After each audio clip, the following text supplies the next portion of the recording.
So I want to know.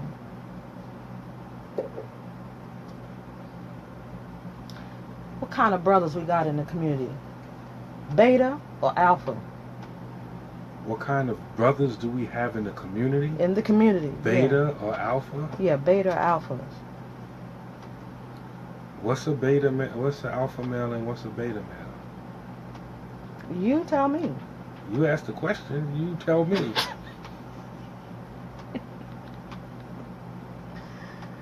Well, beta. I'm asking whether we got beta or alphas. Alpha is like the epitome, in my opinion, of a man. He's masculine. You know, he's not afraid of leadership. He steps up when it needs to, when the call is made. You know, he doesn't freight his responsibilities. He know what he's supposed to do, instead of pointing fingers and looking for assistance from someone else in order to do what he has to do. Mm-hmm. And the beta males, they just waiting for everybody else to do what they're supposed to do, whether it's a male or female. Mm-hmm. He's in need of assistance from the female, more so that he need her to lead him. Mm. He treats her like a surrogate mother. You know, because of his background. He's been raised by probably, women in his family. There's hardly any males in his family. So I want to know what kind of brothers in these communities. Brothers in these communities? Mm-hmm. What communities you talking about? You talking about, wait, you restricted it to America? America. Because I think that's more relevant. I don't know really in other places that much, but here in America, what's the level of the brothers here? Are you restricting it to the African American community? Yes. All of these things are relevant because you can't paint everybody with a broad brush. Right. I want to know about the brothers, the African American brothers. What generation are you talking about? You talking about these young boys? Or you talking about? Yeah, I want to answer the question. Wa alaikum salam to Labi Katuhan. Thanks for joining us. Alhamdulillah. All right. I'm talking about, okay, let me break it down. We talking about those from our generation, okay, mm-hmm. that were born, let's see, between, from 1980 and back. And then that generation, let's say 85 and back. And then the ones that were born 86 till about, what makes a person grown? About 2000, 1999. Well, to answer your question, being that I think I restricted it enough for me to be answered, enough for me to be answering in a somewhat coherent fashion. I know, I just dropped that question on you. Yeah, You didn't I know wasn't that. expecting nothing like that. I think that we're living in the age of the beta male. And the reason why I think this is the case is because this younger crop of brothers coming up don't know the difference between being masculine and aggressive. They think it's the same thing.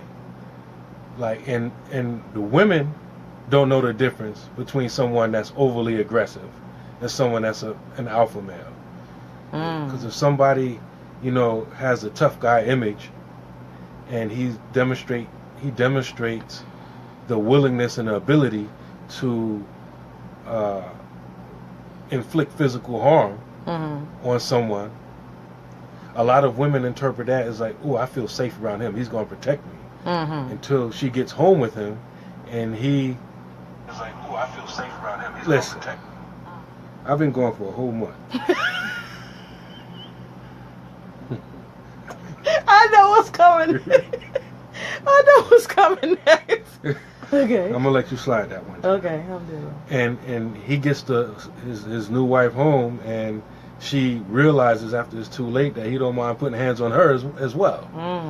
So this sister confused aggression with masculinity. A real masculine man, an alpha man, is someone who takes care of his responsibilities. He communicates, and he's ready to defend and protect his woman. Right. And he takes shorter advice from his woman, and he's not intimidated by his wife's knowledge or ability to take care of herself. You know, he's not intimidated by that.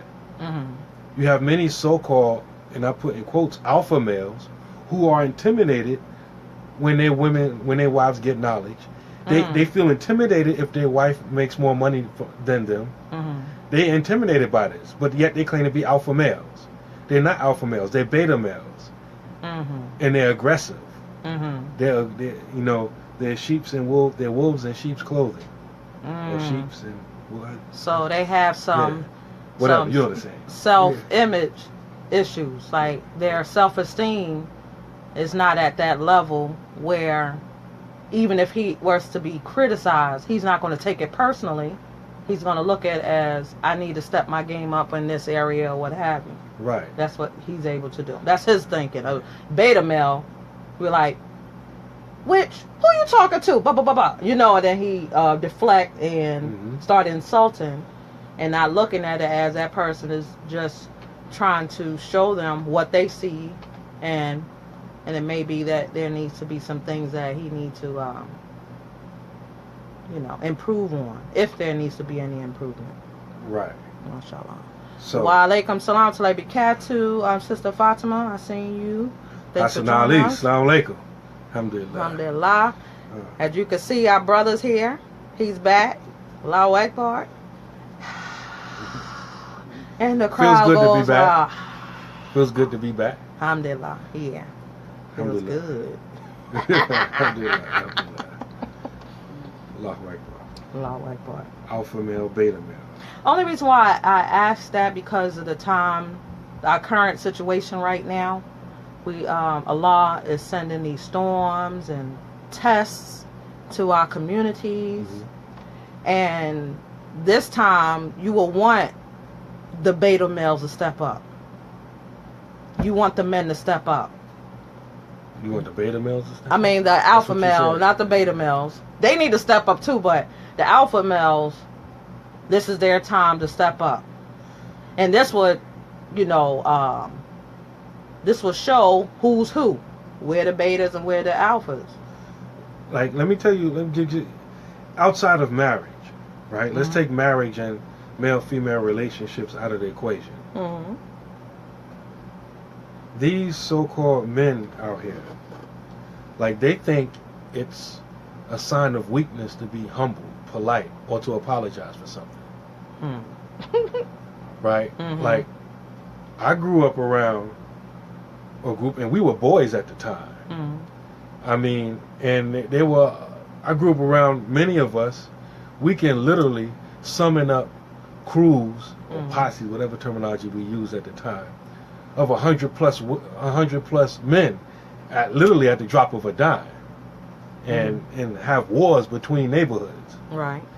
But there's been, I'm thinking of a couple of occasions in my childhood growing up where, the shot callers, I mean, there's literally, I'm literally remembering, there's literally 300 people in the street. All of us high school kids. Cars can't even get through. And it's about to go down. And the shot callers is off to the side trying to squash the beef. But during this and these are people who literally could keep people killed real easy.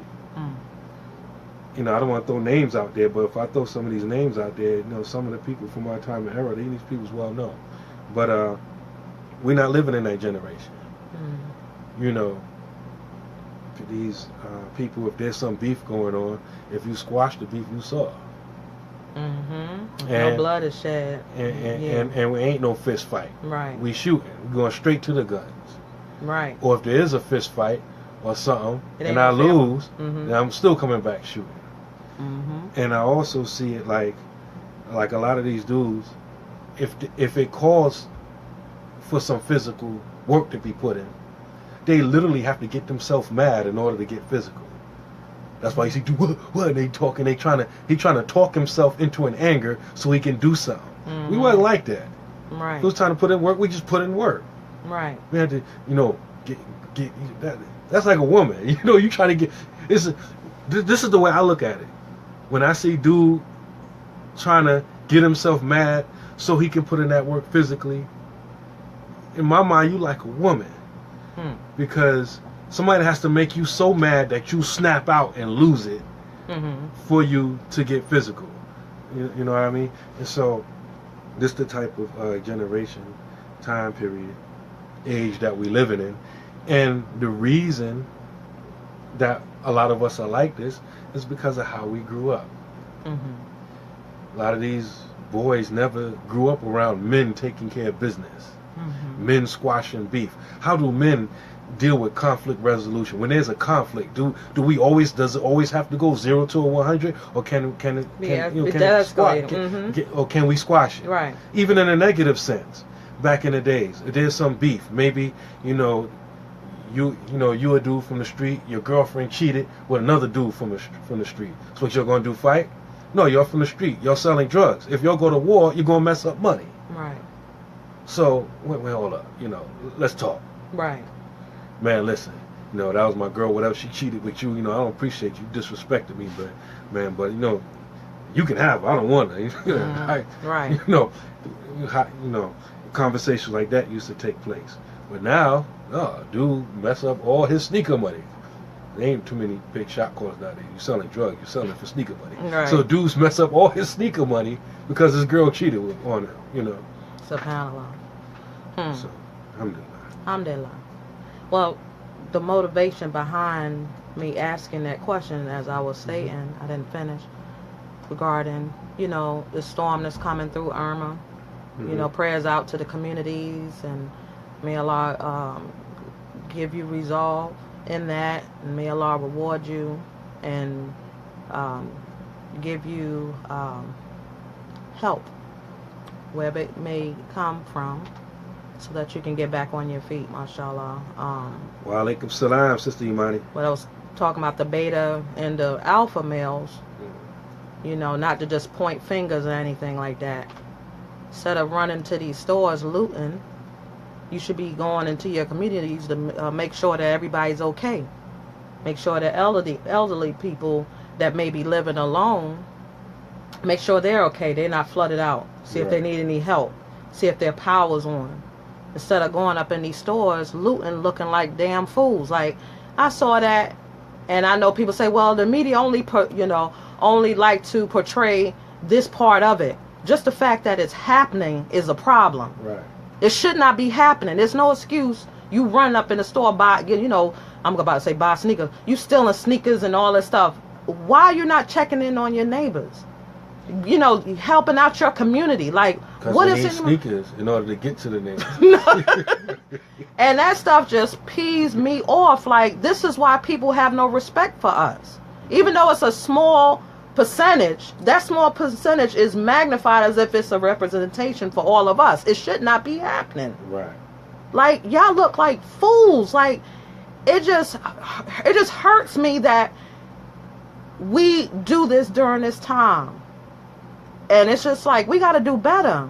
And you could preach and tell people what they need to do, but they go back and doing these things. Like, that's the only thing they know.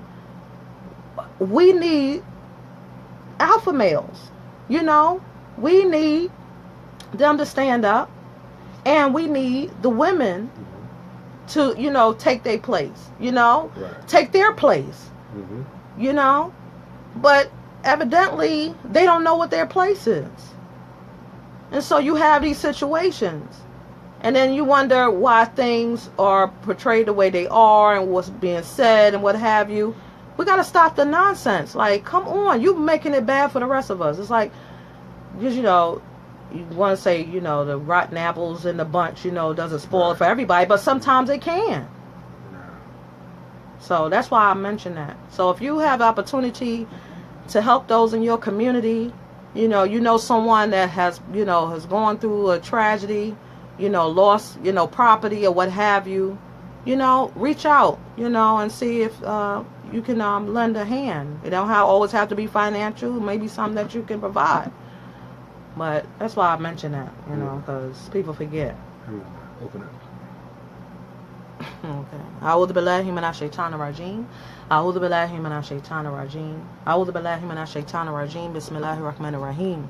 Sallallahu ala sayyidina Muhammadin wa alihi wa sahbihi tasliman. Alhamdulillahi wa kafa wa salamu ala ibadihi alladhina istafa amma ba'd.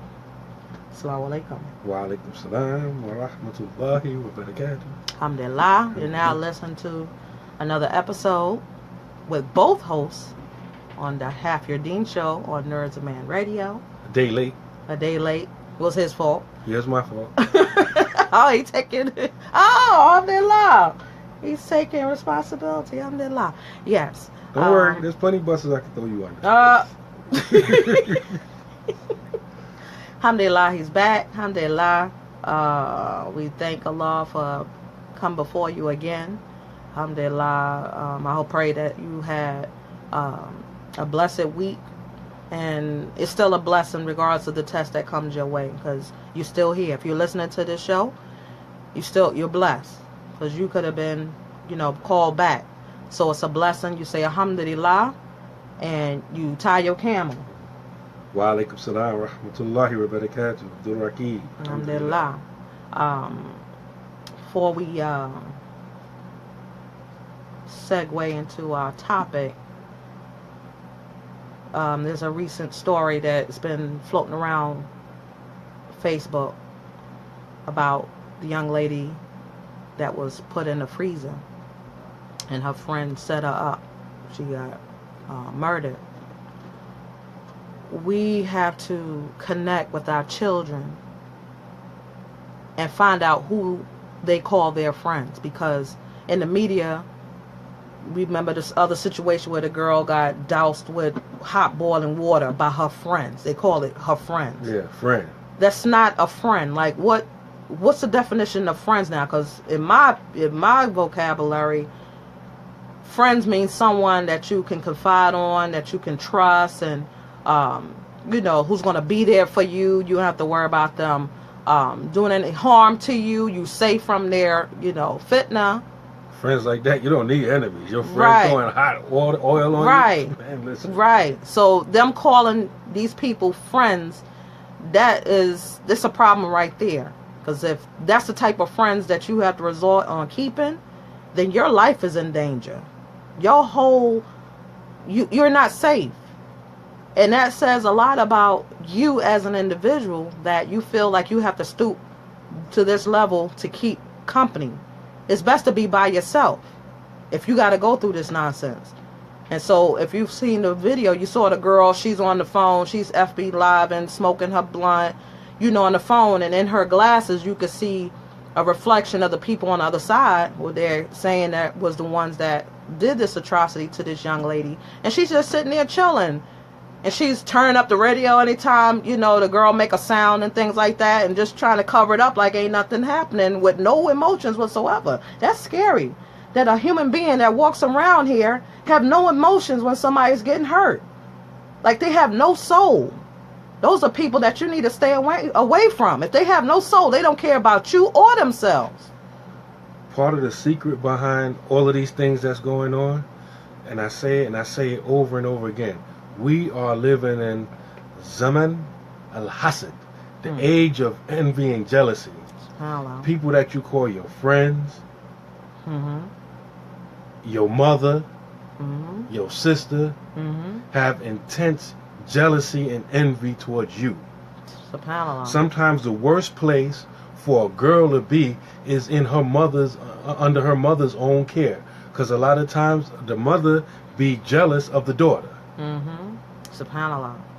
That's crazy. And a lot of times, these girls hang together and they be jealous of one of the girls. And when, they may say, oh, she looks better than me, or And it's usually she won't even say that. It won't be said she looks better than me. She thinks she all that. Yeah, she thinks they she all that. They gonna say it, but that's the reality. Yeah. Mm-hmm. Well, a lot of times people be jealous of you because you content. Right. You just have a peace of mind. You at peace. Mm-hmm.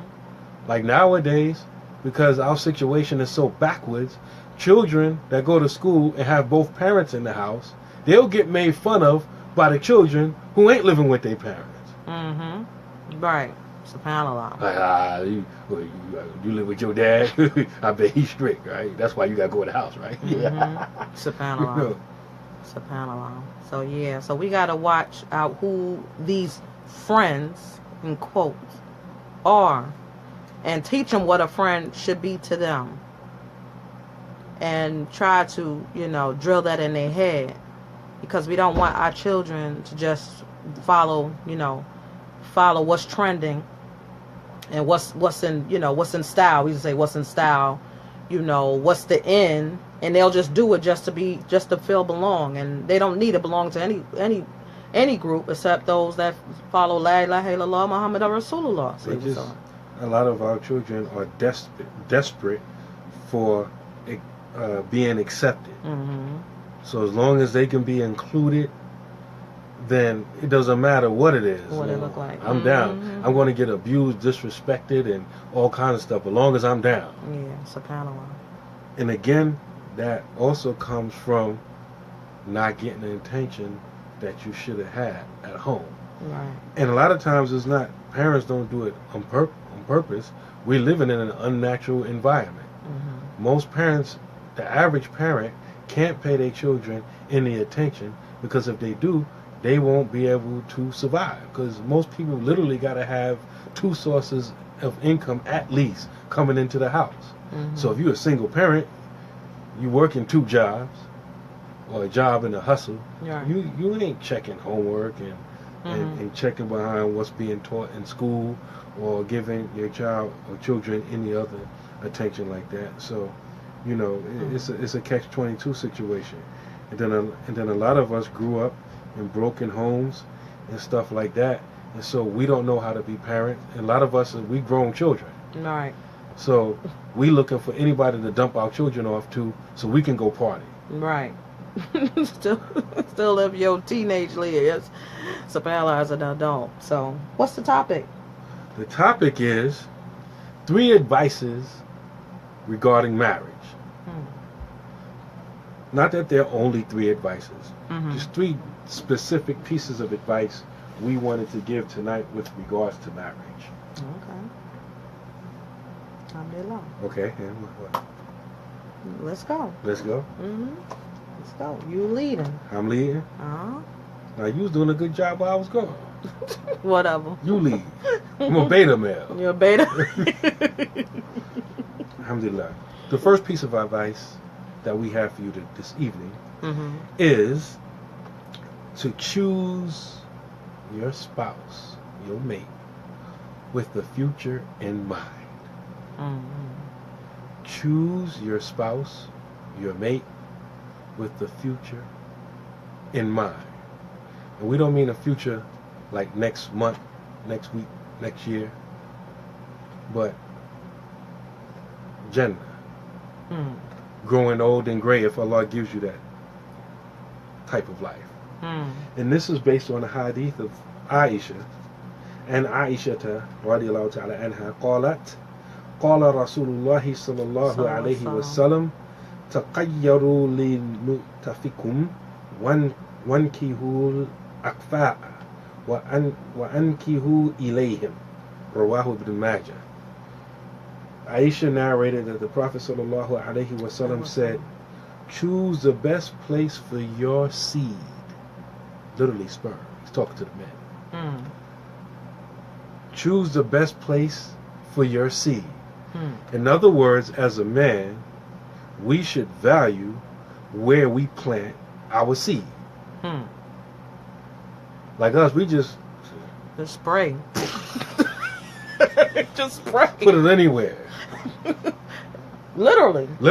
It's anywhere. Out in the street, project roof, everywhere. Neighborhood hoe, right? Anybody. SubhanAllah. Well, according to Aisha, the Prophet sallallahu alaihi wasallam said, you have to choose well where you plant your seed. Because that's a proof by us men planting our seed anywhere is a proof that we don't really have any concern about the seed. Exactly. And we don't have any concern about what that seed is going to produce. Because the seed is the foundation of what that seed is. It's an apple tree or whatever. You want to plant your seed in fertile soil. Right. That's deep. Yeah. So you have to choose about where you're going to plant your seed.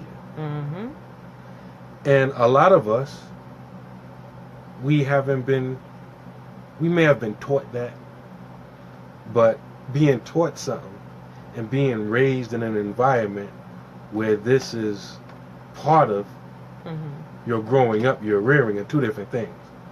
Because how many times we learn things but we don't act according to it. Right. SubhanAllah. So this is something that we all have to really take seriously in consideration. Right. We have to choose well.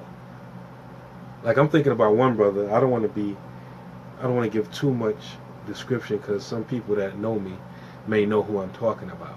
And I'm not saying anything bad about him, but this brother waited for a long time for himself to get married. In fact, people were kind of making fun of him. But he chose and he waited and he waited and he waited. When I say waited, there's some brothers that have been Muslim 15, 20 years. They're older than me and ain't been married. I ain't talking about them brothers. Right. This brother was fairly new in the deen. And yep. Well, that's what Ali said. Cats be throwing seeds in the gutters, praying for a garden. Yeah. That's true. And sometimes we just thought, Bismillah. We're not even making sure this soil is fertile. Bismillah. Damn, I threw it in the sewer. Nah, I can't hold it. Yeah, right? I gotta let this out. I gotta let it out. Yeah. You ain't even thinking. Yeah. Go ahead. So this brother, he waited for a minute. And he married a sister. And alhamdulillah, it goes to the next part of the hadith that I didn't get to yet. He said, marry those who are compatible. When you looked at the type of person he married, it was like, yeah, I can see it. They just alike. Right. And as far as I know, they still married. MashaAllah. Alhamdulillah. See, a lot of us, we throw our seeds anywhere in the gutter, and then when we look where our seed landed at, we see a whole bunch of other dudes' seeds sitting up in there. SubhanAllah. Remember we were just talking about that? About, not to digress, about a woman giving birth, and she give birth to twins, and those two babies can have different baby fathers. Yeah. I don't feel like looking it up now. Somebody tell us, right? Because you got fraternal twins, Right. They're twins, but they don't look alike. Right. You got identical twins. Right. But there's another type of twin where the egg, I think it's one egg. No, it's two eggs. It's two eggs. Yeah. Fertilized by two different sperms from two different people. I think it's two eggs. Might be one egg. Might be one egg and then they split. Yeah. I'm not sure. But so this has happened before. SubhanAllah. That's crazy. Yeah. So somebody was spreading their seeds at the same time. Planting in the same gutter. Yes, I ain't gonna say the same garden. The same gutter. The same gutter, and you got two different daddies. Yeah. SubhanAllah. We twins. Oh, you got the same mommy and daddy? Well, not really. So, the hadith says, continuing, choose where will you plant your seed at. This is someone who's thinking about their future. Right. And like Imam Shafi'i said, that when the lower head starts thinking, the upper head stops thinking. And so this is why, one of the reasons why we have to control how much interaction we have before the marriage. Because if you're not controlling, I mean, how when you do too much talking, eventually you're going to enter into them gray areas, and then the imagination's going to start working. Now it's just the anticipation of the wedding night. Right. So you're not even thinking no more. Right. With this head. Right. You know. Mm. So, or, you know, he done said the right things, she done said all the right things, and even if it ain't about sexuality, the person done captured your heart. Right. And so you really feel like you love this person. Mm-hmm. And so when you make istikhara, the salat that the Prophet sallallahu alaihi wasallam taught us to make anytime we have to choose between two or more halal or permissible things, istikhara is like, listen, Ya Allah, I have the choice. I have a choice in this affair. Mm-hmm. Basically, I'm not quoting the istikhara prayer directly, but basically you saying, Ya Allah, I don't want to make the choice. I want you to choose for me. Mm-hmm. And so when you make a sincere istikhara, you try not to go into it with your mind made up already. Right. You say, man, listen, I'm leaving this affair to Allah subhanahu wa ta'ala. And when you make a sincere istikhara, and you don't only have to make one, you can make as many as possible. Mm-hmm. Right? When you make a sincere istikhara, Allah takes your heart. Mm-hmm. You may make istikhara about marrying a particular brother. And if that istikhara is sincere, Allah will increase your desire to marry that brother, or Allah may take you completely out of your heart. You may have been really feeling that brother. Then you say, hold on, wait a minute, slow down, whoa. Let me make this istikhara. It's a sincere istikhara. And boom. So you make the istikhara, and then all of a sudden, I ain't even interested in the brother. SubhanAllah. And so you make the istikhara, but a lot of times we making the istikhara and we're reading the dua after we make the 2 rakats. What we're really saying is, oh Allah, please give me what I already made my mind up about already. please make this make this good for me, my deen, my hereafter, all that. You know, make it easy for me. This thing that I already decided. You know. So you're not really making istikhara? No, not a sincere. Because you went through the motions, but it's not a sincere istikhara. So choose where you plant your seed. Marry those who are compatible, and then propose marriage to them. SubhanAllah. Got a question. Hi, I'm not Muslim. Hi, I have questions. I'm not Muslim, but I listen to you all the time. Okay, I have got married 2 months ago, but it's not working out. It's all about money, and I have to pay bills, and I got pregnant. I've been married 2 times, so it's like the same thing. I just left because of my pain, but husband thinks I'm lazy, and he get mad and say, you to find a job I can't do on my own right now. I'm looking for a job. My God bless me with that, but I feel like I'm in the wrong, so my God forgive me. But I was thinking about what to do with the baby. He feels like he did a mistake. What do you think I should do? Well, first you have to understand that the technical aspects of marriage, any marriage, is, I always give this parable, like if anybody purchased a house before, you know, if you purchased a house, however you purchased it, I don't care if it's, you know, you went to an auction or you did something, or you got a mortgage, or you brought it straight out, however you brought the house, there's a closing, right? Well, I brought a house from auction before. There ain't no closing. When you brought it, that was it, right? But you get the point. Right. There's a closing. All the details, the guidelines, is worked out before the closing. What's expected of each of you financially? Where are you going to live? You know, all of these things need to be worked out. And then when you sit at the closing, that's when all the checks are cut. The real estate agents gets their check.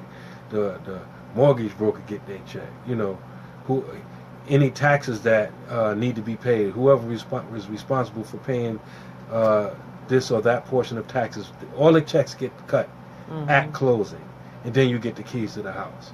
Marriage is a similar way. You get what you expected. You get all the major things about your expectations regarding the marriage out the way before the marriage. And then once you agree on those things, then you get married. Now, there's going to be some things that come up in the marriage that you couldn't have planned for. And that's why communication is so important. A lot of times we think the other person should already know what I'm thinking or what I'm feeling. Or ain't it obvious? Mm-hmm. A lot of times it's not obvious. So you have to communicate. You have to communicate. Mm-hmm. And a lot of times when an argument happens or tensions are high, we're not communicating. Mm-hmm. I'm just quiet long enough for you to finish talking. I'm not really listening to what you're saying. And I'm ready to attack you. That's not communicating. Mm-mm. And so communicating requires listening, putting yourself in that person's shoes sincerely, Mm-hmm. and then responding or addressing what that person said, and then advancing your position Mm-hmm. and trying to compromise. Right. They say, Allah knows best, but they say that most marriages break up because of financial issues. Mm-hmm. I don't necessarily think I agree with that, because I've seen many cases where the husband and wife tolerated each other, then something else broke down, and then they throw the money in the mix. Mm-hmm. Like I know the questioner said they're not Muslim, but a lot of women, Muslim women, put up with their Muslim husband who isn't taking care of them. Right. Something goes wrong in the marriage, then they come to the imam. He's not giving me my rights. He's not taking care of me. Mm-hmm. Well, when did he stop taking care of you? Well, he ain't never been taking care of me Right. since we got married. Oh, so why is that the issue? Mm-hmm. Like a lot of times, it be that they got married, and he ain't satisfying her in bed, Mm-hmm. and so like, oh man, it's too much. I can't get off, and he ain't taking care of me. I didn't sign up for this. Right. I was ready to tolerate your broke behind, but you ain't satisfying me. Nah, this is over with. Nah, I can't deal with this. So, usually, the finances is usually a secondary issue. Mm-hmm. It's usually something else that's underlying it. A lot of times, it be some treachery, some deception, some secret that was kept, and you found out, or he found out, and it hurt you. Mm-hmm. And then on top of that, we got financial issues. So I think the reality is we just got to deal with all the issues and be honest. A lot of marriages are destroyed by dishonesty, lack of trust. I trusted you. You violated that trust. And on top of that, you ain't getting me off in bed, and you broke, and you this, and you that. So that's my advice. So, my 2 cents Mm-hmm. is have the baby. In Islam, we don't promote having abortions. So have that baby, and if you feel like you cannot take care of that baby, give it to someone that wants to raise a child, that does, can have children. Like, don't make it their mistake. You know what I'm saying? Put the problem on them. They didn't ask to be here. Right. So that would be my 2 cents. And then the second thing, you sound like both of you rather need to get counseling. Have a third party, whether it be someone, from your faith, or, go to a professional counselor and kind of map out what's going on and how did I get there. Y'all still fairly young. If you just got married 2 months, that's nothing. If y'all doing this at 2 months, it ain't gonna make it to 6 months. You know what I mean? Mm-hmm. So it sounds like to me that there need to be some counseling, a third party that can be that, that has that, fresh pair of eyes. Mm-hmm. Someone that can hear what's being said that y'all not hearing from each other. Mm-hmm. So that'll be my second advice in regards to that. And I pray that, your situation, Allah rectifies your situation, inshallah. Ameen. What you said, is supported in Surah number 4, the 4th chapter of the Quran. Mm. When there's a conflict between the spouses, the fourth thing that's mentioned is to call in arbitrators from his family and her family. And Allah mentions that if they want a reconciliation, Allah will bring that about. Right. So, Mashallah. And Hen, thank you for clarifying. She said it's fraternal twins, but they are bipaternal. two eggs. So Bipaternal. bipaternal. Woo!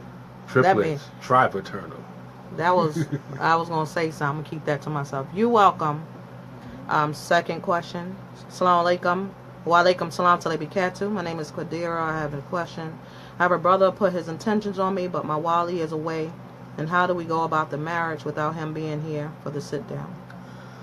Wa alaikum salam. I'm going to answer the question assuming that the wali already gave his permission and everything like that. The wali can appoint someone to sit in his place to help facilitate everything on your behalf. Like the wali doesn't physically need to be there. And one of the many proofs for that is the Prophet ﷺ himself marrying Habiba. This is the daughter of Abu Sufyan. She was in Abyssinia. She was in Africa at the time. And Najashi, the Ethiopian king, he acted as the wali and performed the marriage.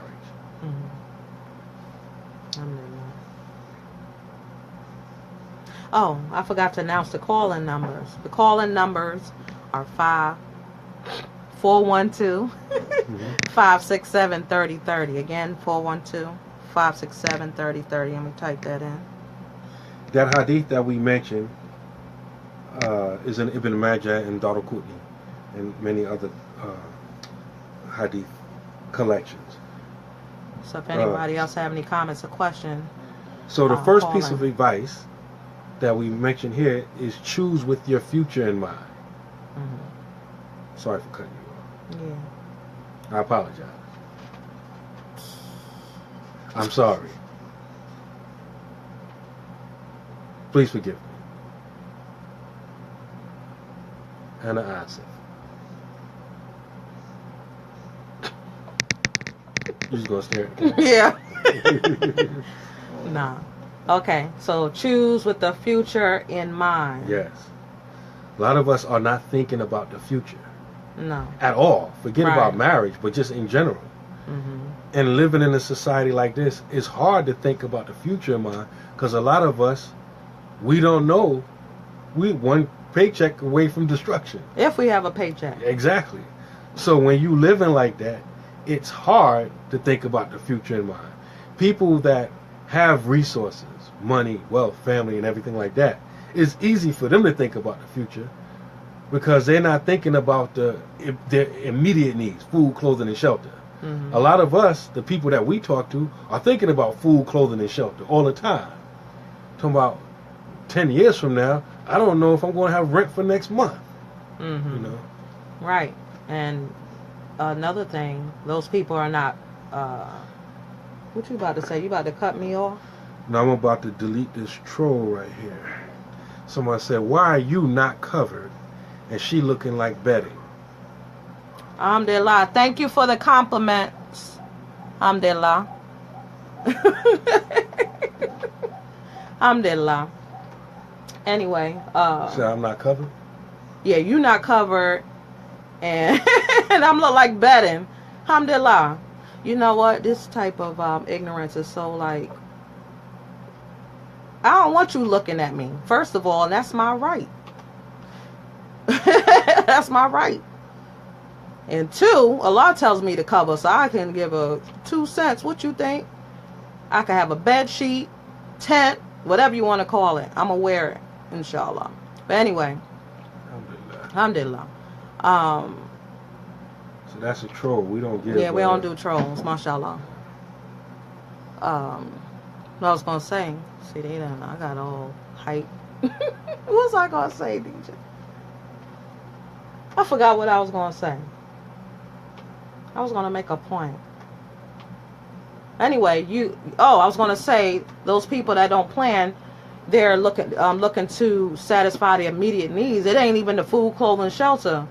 On that level, they're looking to satisfy those, the bait, the base, which is their physical needs.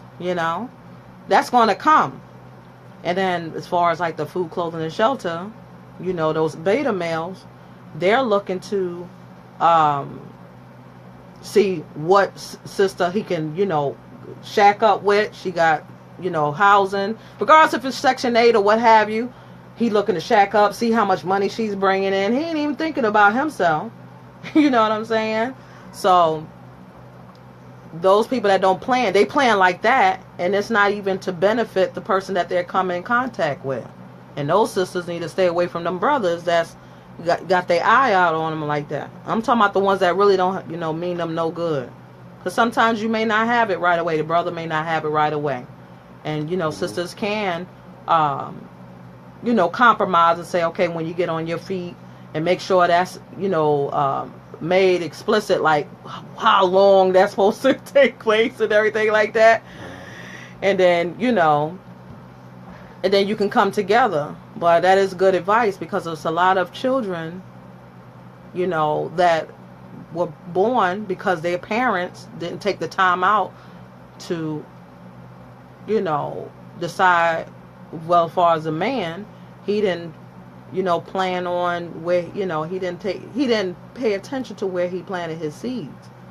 And so it might have been out of wedlock. You know what I mean? Might have been one of those things, like teenage pregnancy, the rate was really high, back in the day. Not too long ago.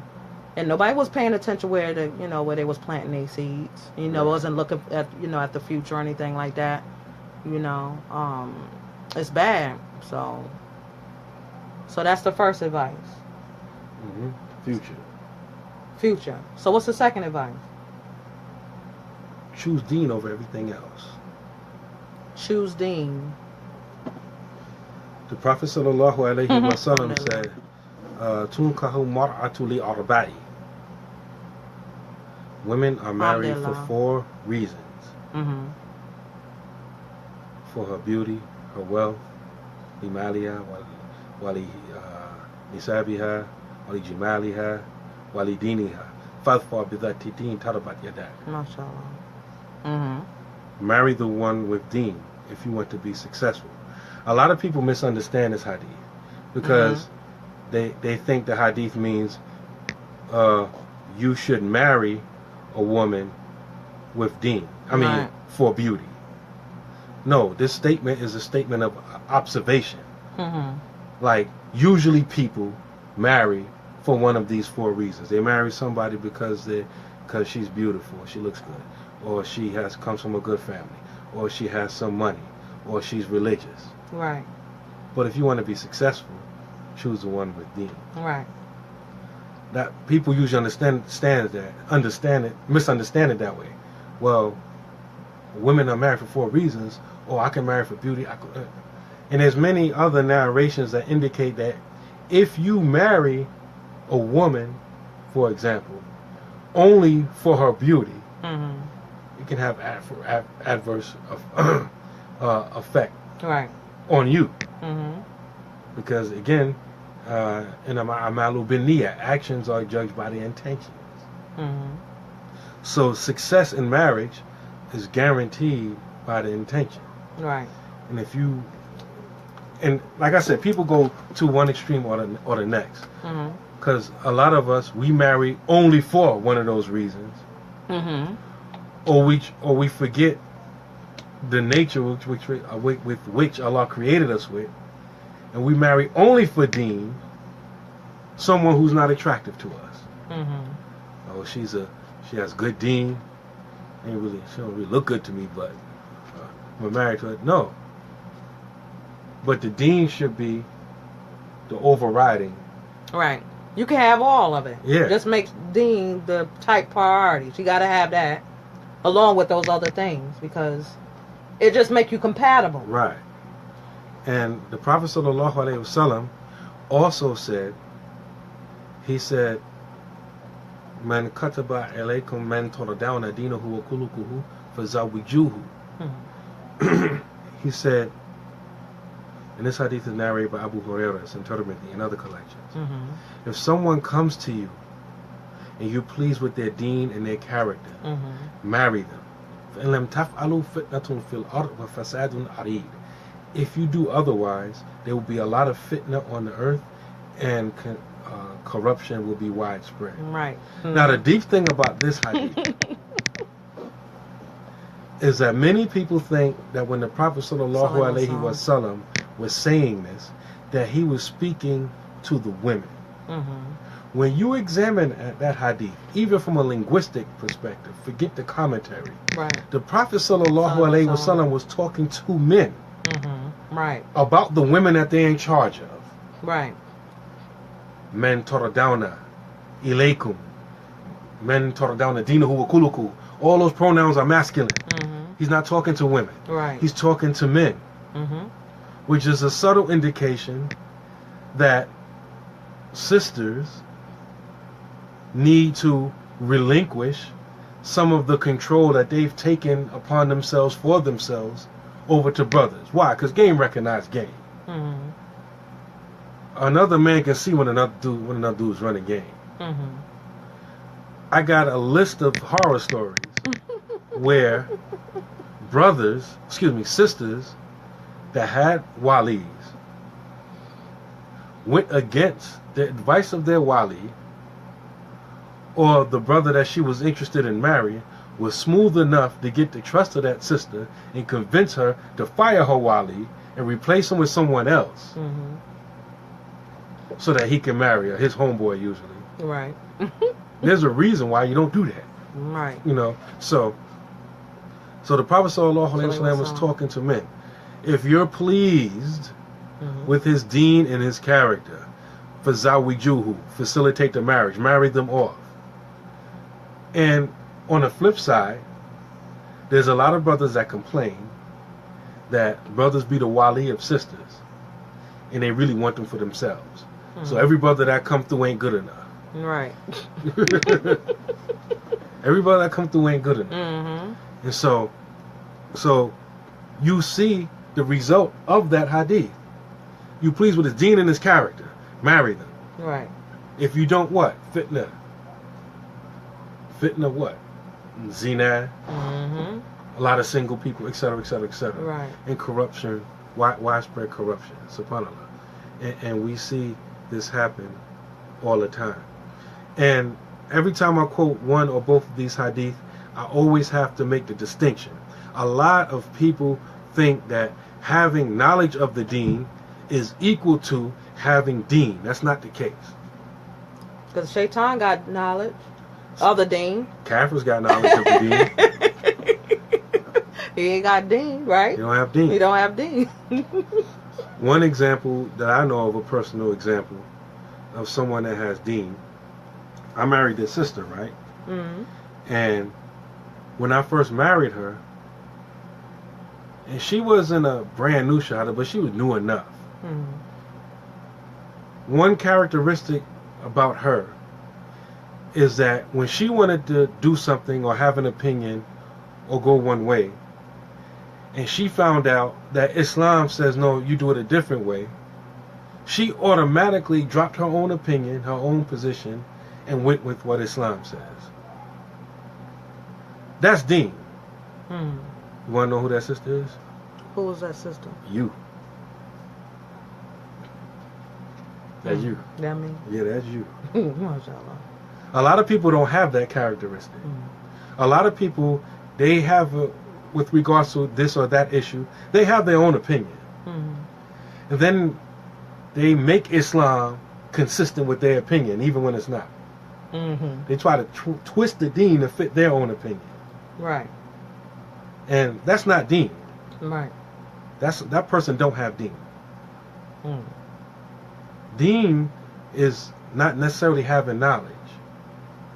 You can have somebody that don't have any knowledge, but whatever little knowledge they have, they act according to it. That's deen. Right. SubhanAllah. Because the Prophet sallallahu alaihi wasallam married Juwayriyah. She was a new shahada, but she had deen. She didn't have a lot of knowledge. She's doing the deen. Right. From Bani That was Mustala. good enough. Exactly. That was good enough. Exactly.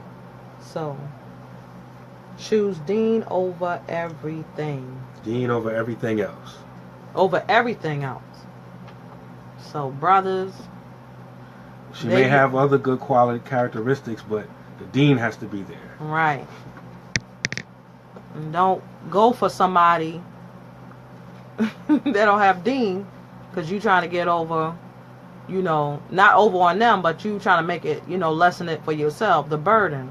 Right. Because if you marry somebody with Deen, some brothers, the Beta brothers, they don't want a sister with Deen. Beta brothers, nah. Because she gonna check them.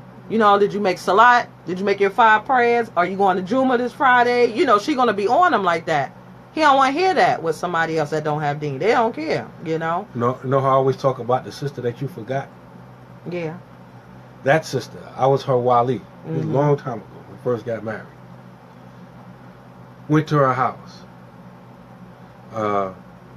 And she shows us this chest with a padlock on it. And say, you know what's in there? All my husband's books. He don't want me to read nothing. He don't want me to learn no Deen.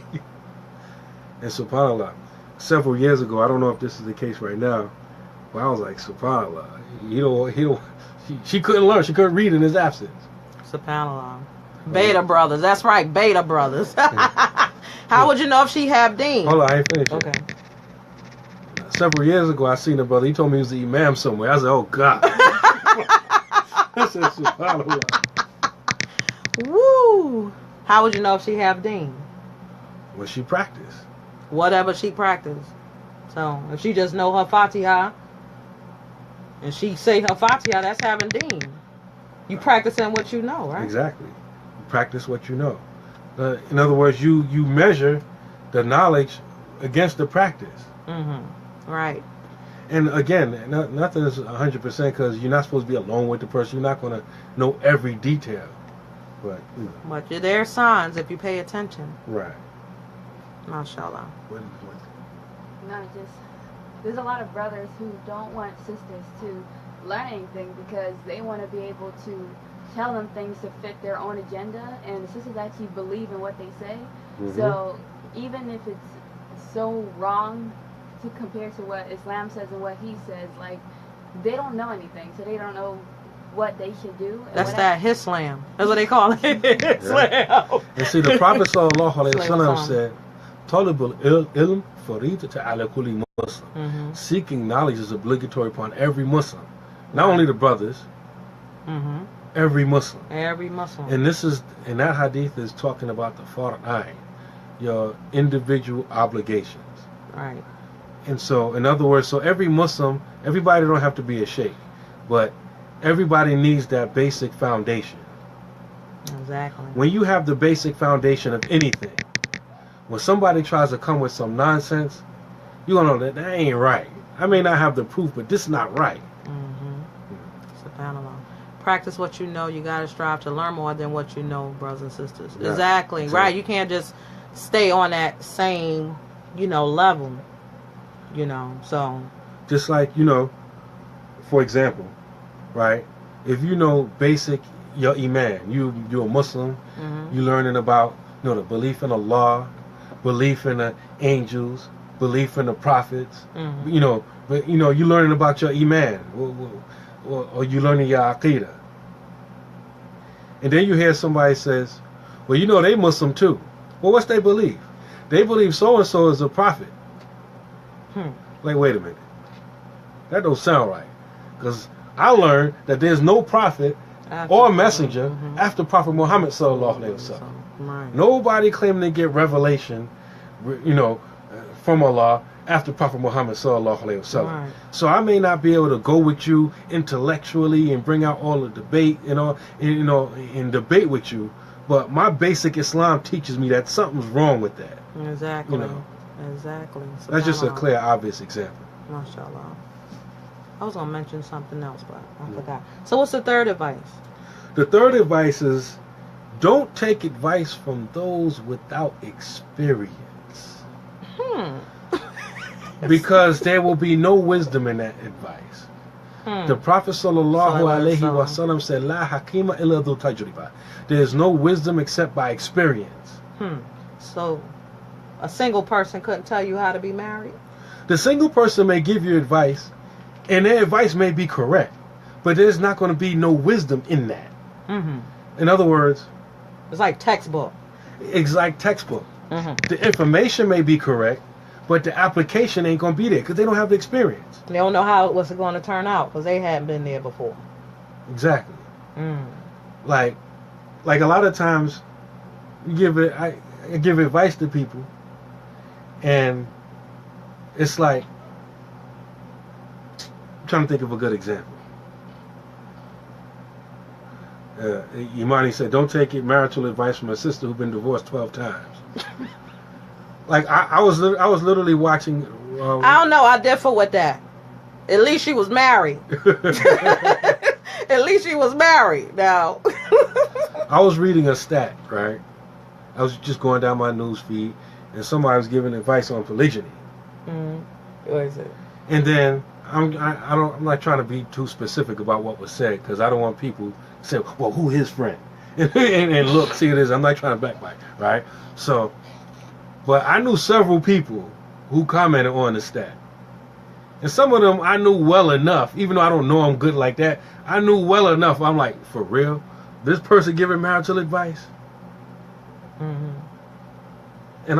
you give advice on polygamy? How about some advice on monogamy? You can't even stay married.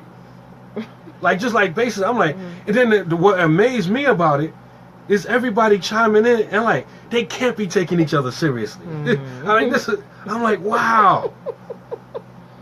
And you find the people that's got so much advice to give, it were the ones that, when they in that situation, they always mess it up. Like, how can you listen to somebody like that? Well, they don't take their own advice. They telling you to do X, Y, Z, and they themselves don't take that advice themselves. Like, how you gonna tell me to do something that you don't even practice yourself? Right. You know, like you're being deceitful. You know, you're being deceiving in your advice because that's something that you feel like you don't need to be need to take yourself. You too good for that advice. Right. Like some people, for example, a brother may give advice to another brother. And he may say, "Listen, man, what you got to do is you got to show your wife who's boss. You got to show who wear the pants in the house. You got to show who the man is." Right? Right. He telling you all that stuff, right? And because he heard it somewhere, women respect alpha male. Right. Right? He's not giving you good advice.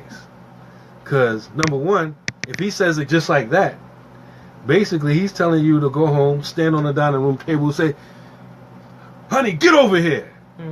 I'm the man." Right? He hit himself on the chest like, "Ow, that hurt." Right? Right? "Then you gonna listen to me. And you gonna do what I say." Right. He's like, whatever. Right? And so, but the person that's giving advice is like, he's not, the one that don't have experience, he's not going to be able to communicate he's not going to be able to communicate to the brother how to assert his leadership in the household. Right. Without oppressing his wife or without disrespecting her. Because he don't have no experience. He read some self-help book, or he listened to some other brother who be oppressing his wife all up in the house, and so he think, okay, this is the way, because a lot of people pretend.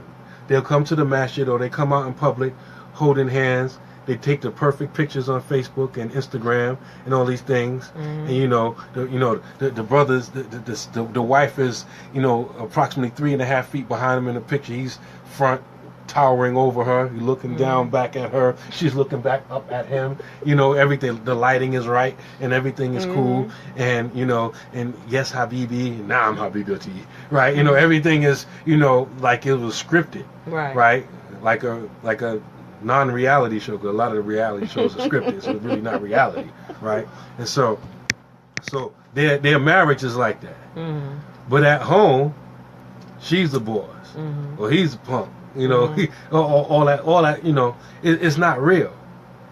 And so, or he's so domineering over his wife that she's submissive like that out of fear. Maybe fear physically, or fear of what will become of me if I lose him, or some type of fear. It ain't genuine. Right. And then she gets to a breaking point and she snaps, and it's the exact opposite. So there's no wisdom. The brother that gave you that advice in my example, my scenario, he really don't have no experience, because he's telling the man to be the man of the house, but he don't know what a man is. He's a brute at home. And if he was a man, he ain't got to do all that. His whole being would show that. People can feel that. Mm-hmm. You know, if you really that type of person, there's no words that need to be said. Right. It's just your stature, how you carry yourself. It's already known. You can't fake it. Right. It's there. Mm-hmm. So all that having a broadcast and having to, you know, do all this extra, meaning that you really don't have it. You're trying to compensate for something, which meaning that something that you don't really have, and you trying to make this person feel like you got it. Yeah. And the problem with that is, like I was bringing up the alpha male and the beta male. I was about to go back there too. Yeah. That's women. Now I'm married, alhamdulillah. But I would put myself in sisters' shoes, those that aren't married, or maybe they're married to somebody and they don't have that sense of protection, or, you know, they don't feel secure. And I'm not even just talking about financial. They just don't feel secure. Like if something was to go down, would I have to, you know, take up for both of us? Or is he going to jump in front of me? You know, what would be the reaction? Like a lot of times I think he going to bolt. And I'm left there to, you know, to hold it down. Right. And if I gotta be in that situation, you out. I'm getting rid of you. You know what I'm saying? Like, there's no excuse for that. So we gotta be careful, because when it comes down to it, how is it gonna look? Are you the one that's gonna be, you know, put in the forefront, and he bolt, or he get behind you and expect you to hold it down? Like, that's not being a man. Right. You trying to evade your responsibility. You don't want to confront certain things, and with that attitude, you always throw the blame on the other person why they worked out or anything like that. That's another characteristic of that type of person. Yeah. They throw the blame on everybody else. They don't look and say, well, I played a part. No, but you know, but you. It wouldn't have been like that because of you. And it's never, you know what, I lack in this area. I need to improve on this. And when you can open up like that, that don't make you a punk. It don't make you a punk. It make you human. Right. You know, that make you genuine. That make you the person, that woman, to trust you more. Because you're able to, you know, go beyond what it makes you look like. Mm-hmm. And if she's a real woman, she's going to respect you for that. Sometimes brothers got to cry. You know what I'm saying? They try to be so hard for so long, he might just want to break down. That don't make him a punk. Right. But he don't want to break down and just in front of any kind of woman, though, because they can't handle that. Yeah. She may look at him like, what's wrong with you, you know? Yeah. She may laugh at him. So, subhanAllah. Alhamdulillah. So, that's the 3 advices that I wanted to mention today. Number 1, choose with your future in mind. Mm-hmm. Choose deen over everything else. Mm-hmm. And don't take advice from those without experience. See, experience, the wisdom come with experience. Because, and even grammatically speaking, the Prophet ﷺ said, La Hakima. And in Arabic grammar, this is called La de Nafi al-Jinsi, which means this is the denial of the class or the species, how they say it in English. Meaning, it's the same type of la, like in La ilaha. Mm-hmm. You have the word la, the negation, followed by a noun, and that noun is mansub. It ends in fatah. Mm-hmm. Right? So that means that thing don't exist. Right. So the Prophet ﷺ is saying, La nikaha. Excuse me. I was about to say La nikaha illa biduni wali. There's no marriage without a wali. The Prophet ﷺ said, La hakima. Mm-hmm. There's no wisdom. Wisdom don't exist. Illa dhu tajriba. Except with experience. Exactly. So that wisdom that you're looking for in that advice is not going to be there without experience. This is why you find that sometimes you get some jewels, some good advice from people who've been through something. Even if they didn't come out on top in the situation, they've been through it before. Right. So they know, like, you know, hey, whoa, you don't want to do that. Why? Because I've been there. And I learned from my experience. Don't do that. Right. Exactly. I was going to say that the experience may not necessarily be a positive one. They went through it and said, hey, don't go down this road like I did, or, you know, acted in a certain way that wasn't correct like I did, because you may find yourself in this situation, and I don't want to see that for you. Like I had to experience. So. And that's one of the sad things about the generation gap that we have now, because the youth don't want to listen to the elders. The elders have all the experience. Right. Why every generation got to keep making the same mistake that the previous generation made? Because we've been in an environment where the attitude, where the elders hate the youth, and the youth hate the elders. So therefore, I don't want to listen to you. I don't respect. So therefore, you know, I cut myself off from all the wisdom I could be getting. So now you got to experience it all on your own, and then when you become the elder, the youth ain't gonna listen to you. So we just never ending cycle. SubhanAllah, and that's important. We got to break that cycle and include our youth in what we do. And as elders, sometimes we don't want to share wisdom because we fear our position. SubhanAllah.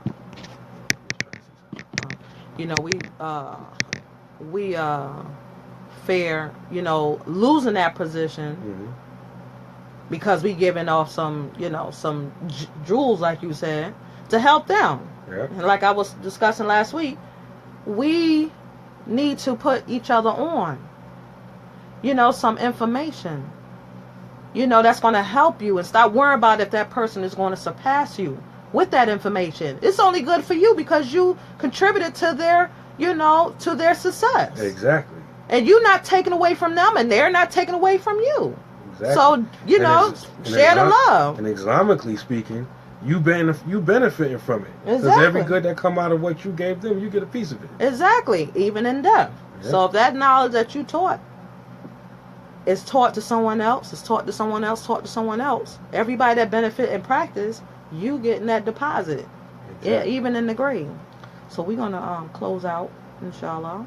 We want to thank everyone for joining us this evening. Alhamdulillah. Thank Allah for bringing you back safely across them waters. Allahu Akbar. Allahu Akbar. And we look to seeing you again next week. I'm not even going to say Monday, because I don't even know what day. Monday, inshallah. Monday is our normal day. Yeah, Monday's our normal day. Okay. But even if we can't do it, we try to be consistent. Even if we late and we do it another day, we try to do it every week. Right. So Monday is our day, inshallah. Inshallah. So keep the people that are in the path of Irma in your prayers. MashaAllah. Those overseas that's going through stuff. It's just tests all over the place. And it's only by the cut of Allah that is happening. So we need to submit, you know, and ask Allah to forgive us, have mercy upon us, and give us strength and courage through these times. And so it's you know, it's not enough to say, well, Allah, take it away. No. Make me, Allah, you know, qualified to go through this. Make me, you know, strong enough to be able to see through this. Because every difficulty, after every difficulty, as he said, there's ease. Nothing is permanent. Right. We feel like, because we're going through something now, that's just how it is. No, there's going to be a expiration on that thing. We just got to hold on. Exactly. MashaAllah. So with that being said, Subhanaka Nahuba wa bihamdika ashhadu an la ilaha anta astaghfiruka wa atubu ilayk wal asra innal insana lafi khusra illa alladhina amanu wa amilu salihati wa tawassaw bil haqqi wa tawassaw bis sabr. Assalamu alaikum wa rahmatullahi wa barakatuh. Assalamu alaikum wa rahmatullahi wa barakatuh. Alhamdulillah.